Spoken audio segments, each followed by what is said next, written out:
You guys, it seems like by now you guys know I kind of go like this with making videos, and I haven't made one in a while, and it seems like it's hard to kind of, it's like kind of like I have to be writing or like I have to be making videos. But I wanted to make a video today and make some possible suggestions that, if they ring true for you, they could be wonderful contributions to the situation happening.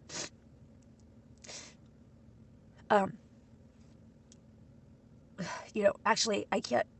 This is the most up close and just torturous, drip by drip, close up shot that I've ever witnessed in my life, And my neighbor, my two neighbors are amazing. I intentionally don't watch the news, and I made that decision over a very long time, and it happened very slowly, and I grew more sure about my decision. My feelings have always been so big, they have scared me. And I tried to shut them down completely when I was little. And over the last 10 years, I've come to understand, like, I actually had to commit to what felt like sledgehammering open my heart and like letting my emotions flow, not trying to like bookend them, like stop them from coming in or like press them down from coming up. I realized I was like pressed against this glass ceiling of being able to really feel embodied with what I am and what you are, this prime consciousness that has made all of this. I've been so cut off out of fear and hiding, masking, and just trying to fit in every phase of my life, And I had to make the promise to myself after I died. I had to make the promise, me to me, that I was not going to not say anything. That I was not going to choose mute because it felt easier. I learned that in my experience,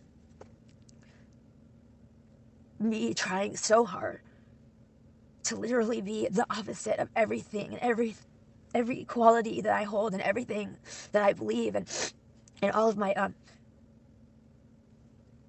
experiences, that I 100% know they have all happened for me, not to me. And maybe you've heard that before, and it could sound trite if you have not yet experienced a genuine dark night,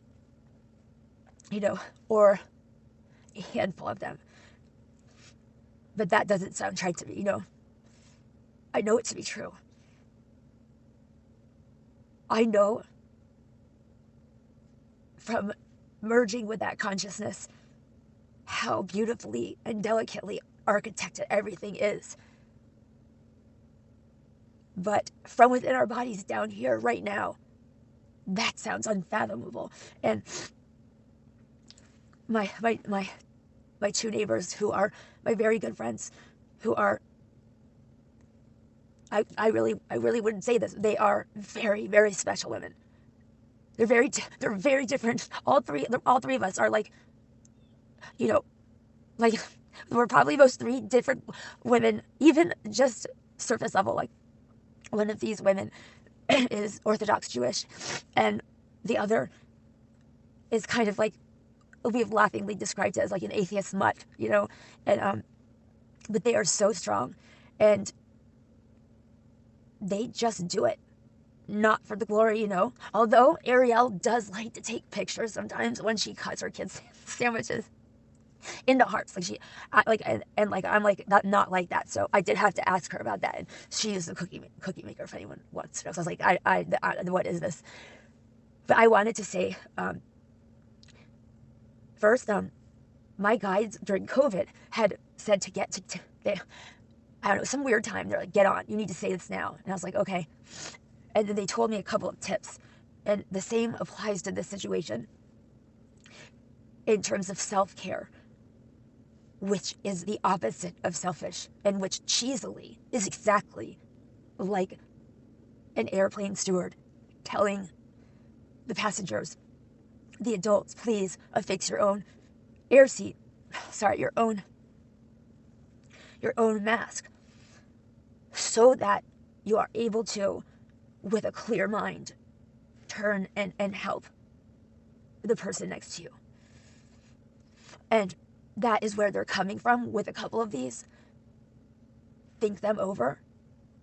They could be very radical sounding, or not radical, but rather very different.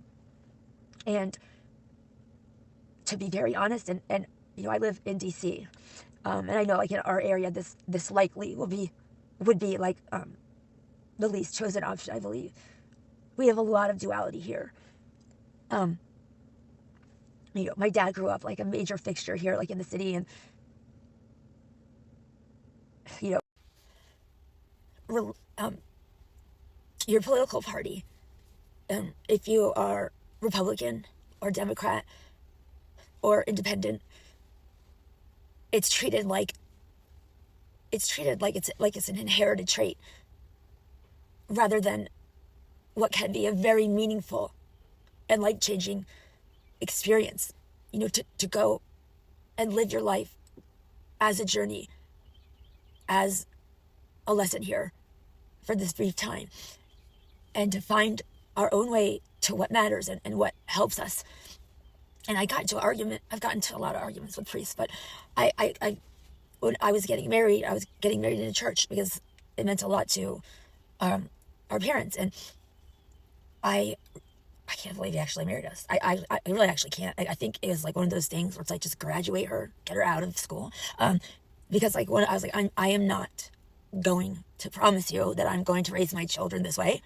Like, who am I to decide that? I don't know what they're going to be called to. Like, you were, I would assume, called to this. Were your parents forcing you to be Hindu? Like, no. Politics and religion is not like a part of our genetics, but it's often treated that way. And a lot of people can feel quite different in their own families because maybe they don't align. And my guides during COVID said, we want you to give these tips out. And they wanted me to say them again because they're very practical and they're very helpful. And they could potentially seem like untenable too. Like the first one, I'll say, like they were very direct. For anyone who feels that they can afford in whatever way that means to them, like whether their job or someone in their family or, you know, traffic to go into the city, you know, whatever it is, if you can take a break from the news altogether, that would be the best way. I guess like you could think of it as like a juice cleanse, they're telling me. And I'm like, that's cool, but like there's not a lot of people in DC who are like about to juice cleanse right now. And I understand that too, because it's like, you know, part of us feels like, well, you know, we're watching with you and we love you and we're here. But I do want you to just take a quick second and see, is it helping? Or are you a compassionate,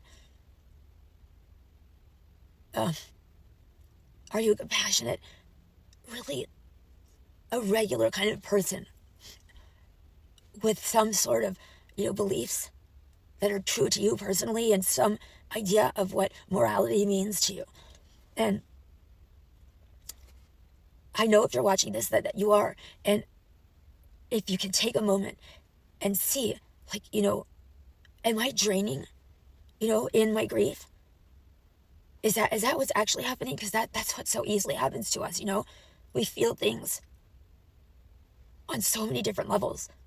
And when our hearts are going out to people, you know, like maybe you're crying, but energetically you have just like, if you could imagine, it's almost like you are a sea sponge and you're getting wrung.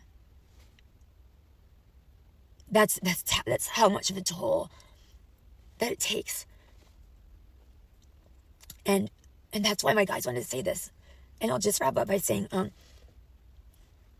they said the other strongest adjustment that you could make to preserve your personal energy and direct it in an actually perhaps like actionably effective way is, and this is hard too, but you know, maybe just try it for one day, but to read your news instead of getting it from the television, because that alone is like stripping the peel off a banana.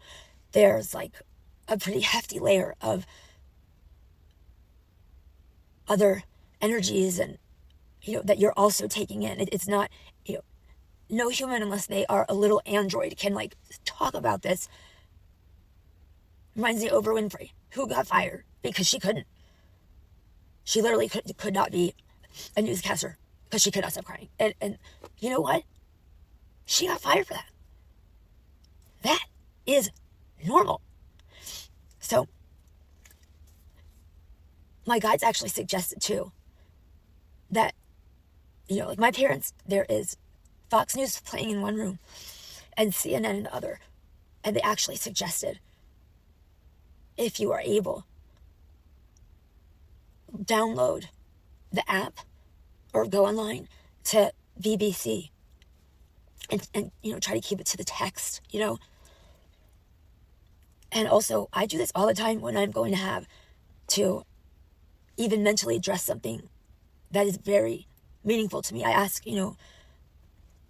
all my guides, and guides just like snuggle up and help me.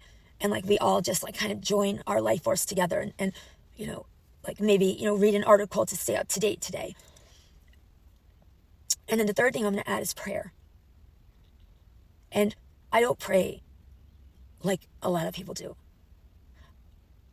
What that means to me, I talk to God and my guides and my family, my deceased family.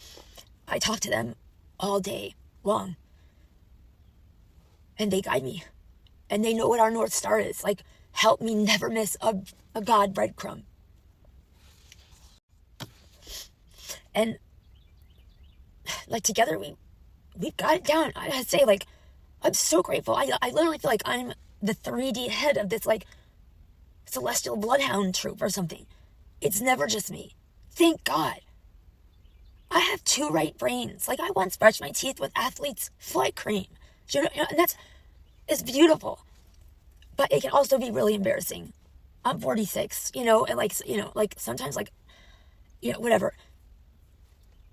But I just want to say, like, I will be taking a poop chatting away.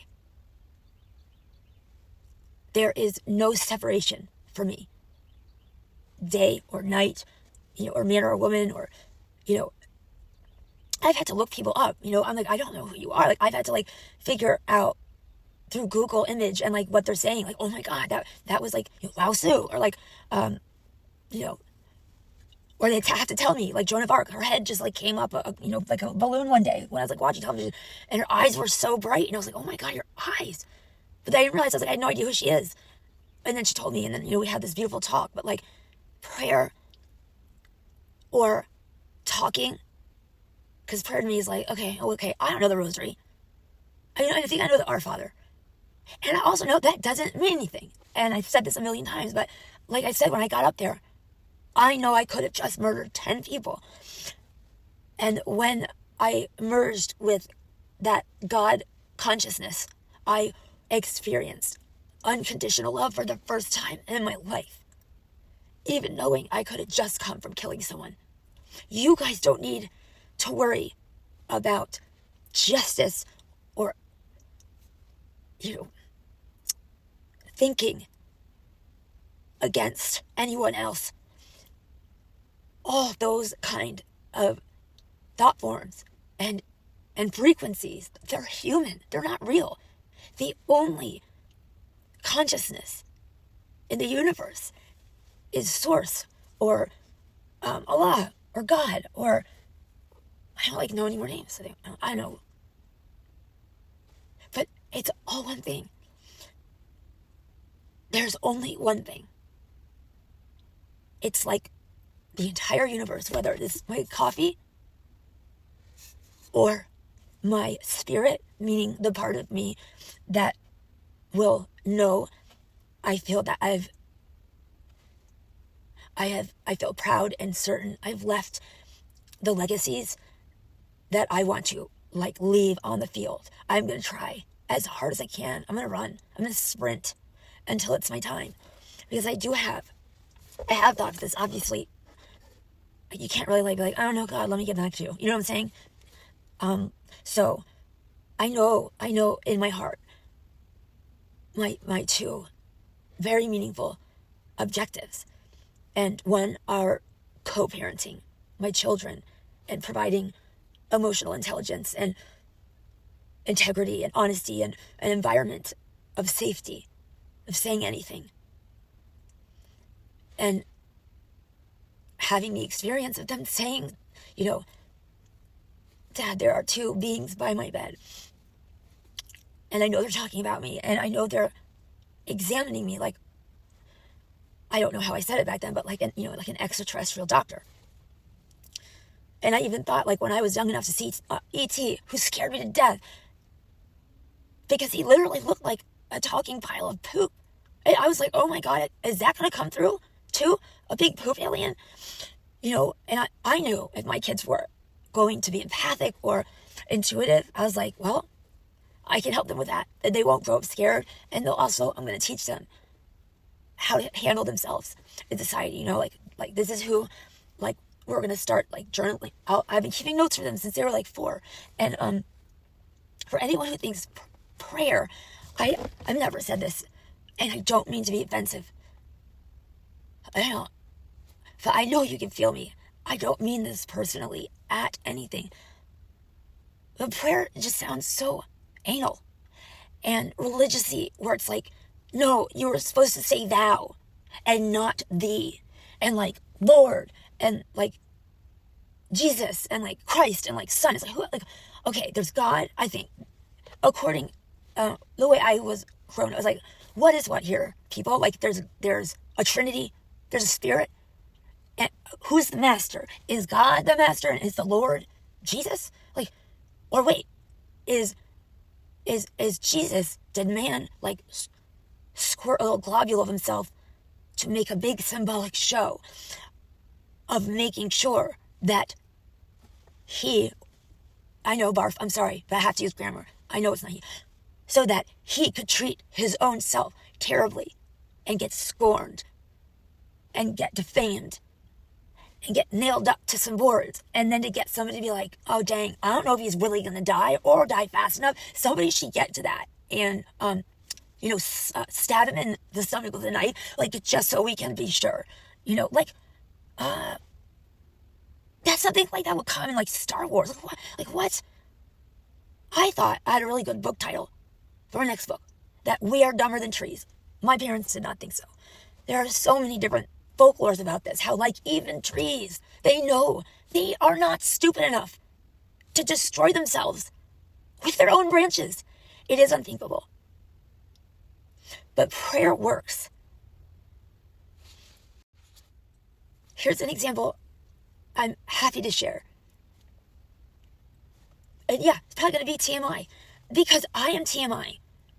But now I get it. I'm well, at least I know why my life has been so freaking crazy, because I'm supposed to be TMIing it publicly, which, trust me, was literally my worst request ever in the world, when God was I made my promise to, okay, come home and speak transparently. I was oh my God, I'm they actually might reinstitute tarring and feathering if I really do this.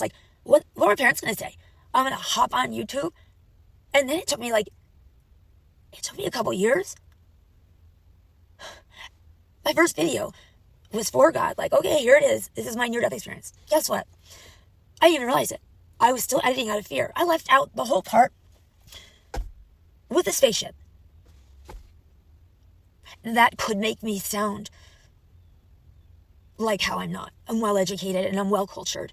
I'm open-minded. I'm compassionate. And these are the things I'm saying to you with a straight face. Because I had a gotcha moment. And I actually am doing this with gratitude and honor. But it is difficult in other ways sometimes.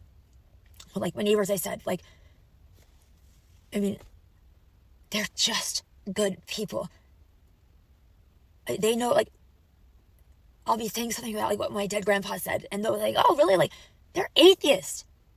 But they don't, belittle me or not honor my beliefs, and nor brainstorm. They don't try to conform me to their beliefs. And it goes both ways. What I do know and what matters to me is, like I said, they're really good people. And that is actually why Ariel told me about this, because she knows, like, when it gets to a point, like, I want to know. And I'll just say, if you feel really depleted, you need to initiate a triage. And step 1 is divine selfishness, which is actually the least selfish thing you can do, because we are least effective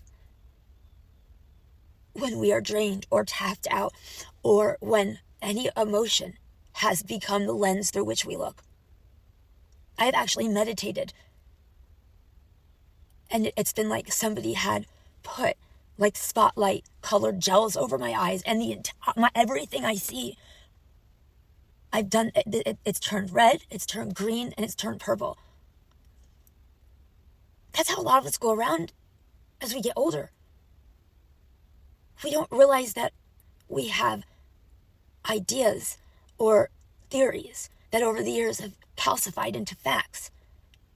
And then the next thing you know, when it's life or death, that somebody be able to open and take in new information.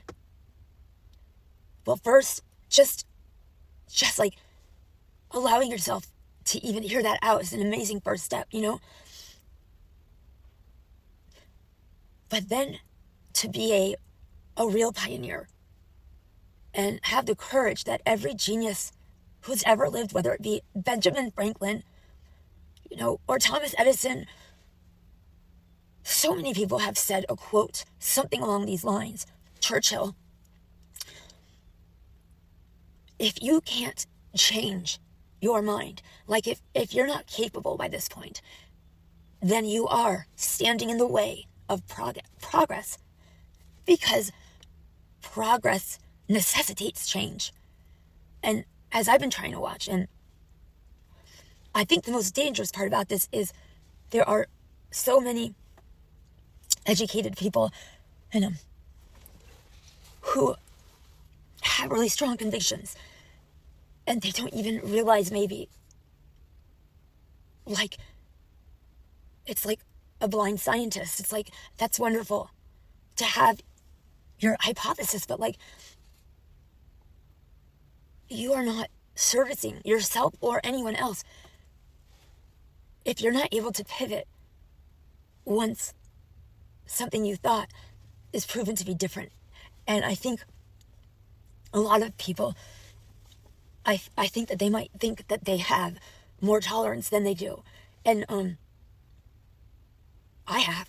The hardest things for me have been the issues in my life where I've been walking around like this, like, and I'm not functioning, or like I'm gonna die, or like I'm paralyzed, or like, I'm finding out that my life is like a terrible Lifetime television movie for women.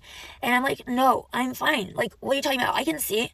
It's like our hearts want to see what they want to see. And so if this is what it really looks like, but my heart really wants that to be the way it is, then it'll adjust and it'll lie to itself. Me. Without a problem. and I have been studying all of these disciplines for so many years, I still have to catch myself if it's something really personally important. And I'm going to cut it off. But my example of prayer that I want to share is I had a terrible eating disorder. And I had to go inpatient.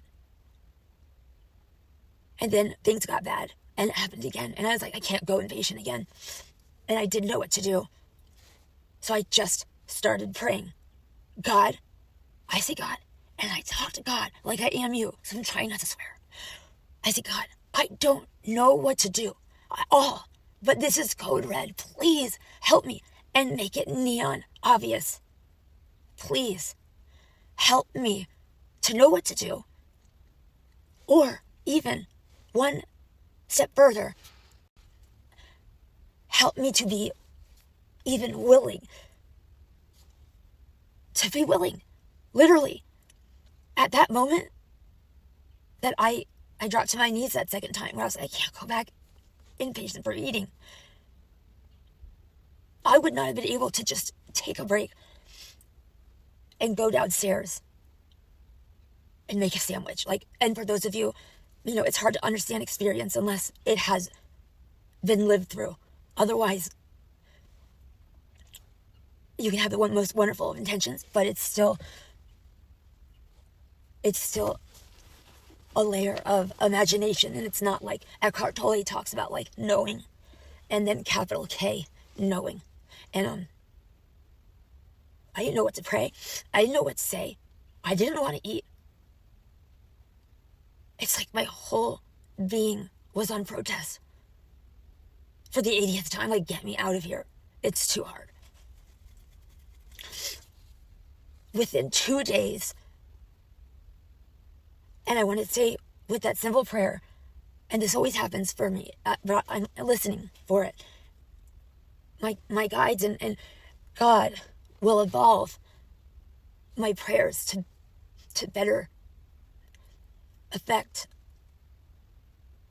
my goal. And 2 days later, I was in the kitchen making a sandwich with, 2 pieces of bread and unnecessary condiments and meat. And I noticed that in the middle of doing it. And God had said, why don't you start by rubbing lotion when you get out of the shower? And I had to basically break my own knuckles, but while I was doing that, I was meant to watch myself do it and look at my body and be like, thank you so much, body. You are literally my spacesuit here. I couldn't be here without you. And I've treated you like you're my worst enemy. I have literally even broken our energetic spinal cord that attaches us to the ground. And then that action led me to the sandwich. And then 2 weeks later, I got my period. And then 2 months later, I was pregnant. And, that was the whole thing, and that was done just by consciously sitting in acknowledgement of this oneness. Or maybe you could consider there's Susan Dyer, who's if I open my window, I'm like, can I get, do you know how to get somewhere? And they start seeing a direction. My mind already is shut. I'm like, I'm not Pocahontas. I don't have a compass. That's me. Or there's my eternal self, my soul, who, thank God, has both lobes, left and right, of a brain. And is as close to, the feeling of, how I feel with Mother Mary or my higher self. And maybe you could think of this one creative consciousness. It doesn't have to be anything religious, because it's not. I don't need a grown man who hasn't had sex in 50 years who's trying not to. This is not appropriate, actually. I might edit it out. But I guess my point is, You are more than enough to speak freely and without fear of judgment about anything. What has made things the fastest for me, made things go the fastest, is conscientiously packing as much meaning into whatever it is I'm blabbing about on the toilet, or is to mean it. Get your energy reserves back so that you can do something. Even if it's just prayer, and it's not. It's not. Everything, all of this is all energy. And according to the Bible, God said something and made the world. So, think about it like that. The vibration of sound and light. I don't know how all this works. I was just wondering if God had a God. Or what if we get to the edge of whatever universe or the term would be, and there's a big floating Converse shoe. I don't know. I only know what I've experienced. And I really want us, even just in our hearts and our minds as best we can, to become an unstupid tree. It sounds like as obvious as somebody who's 3 years old. So I still like my book title, that we are better than trees. I'm just saying, try to practice in a conversation. This is a small way to practice, like me rubbing lotion. Maybe really let somebody talk until they are done. This is so hard. I talk so much. It's hard. I'm trying to remember everything I want to say. That's not being in the moment. But maybe you could start there and create some aeration and space for a change of mind and at least a loving thought sent. I'm going to link to organizations below if you feel you are somebody whose best abundance to share is money, or it could be $2. I have donated $2 before. There are 2 things I donate money to. Well, there's now 3.